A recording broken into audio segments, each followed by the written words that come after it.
বিদ্রোহী কবি কাজী নজরুল ইসলাম তার নারী কবিতা লিখে গেছেন, পৃথিবীতে যা কিছু মহান সৃষ্টি চিরকল্যাণকর, অর্ধেক তার করিয়াছে নারী, অর্ধেক তার নর।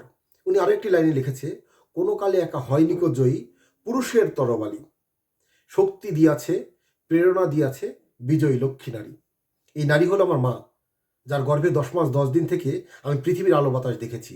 নারী হলো আমার বোন, নারী হলো আমার সহধর্মিণী, নারীরা হলো আমার মেয়ে, যে মেয়েকে আমি রাজকন্যার মতো বড় করতে চাই। আজকে ভাষা আন্দোলনের এই প্রথম প্রহরে ডক্টর শফিকুর রহমান বলেছেন যে শ্রমজীবী নারীরা হলো পতিতা বা বেশ্যা।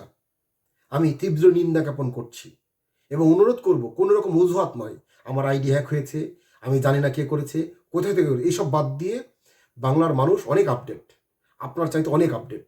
কারণ আমরা ডিজিটাল বাংলাদেশ থেকে স্মার্ট বাংলাদেশে চলে এসেছি।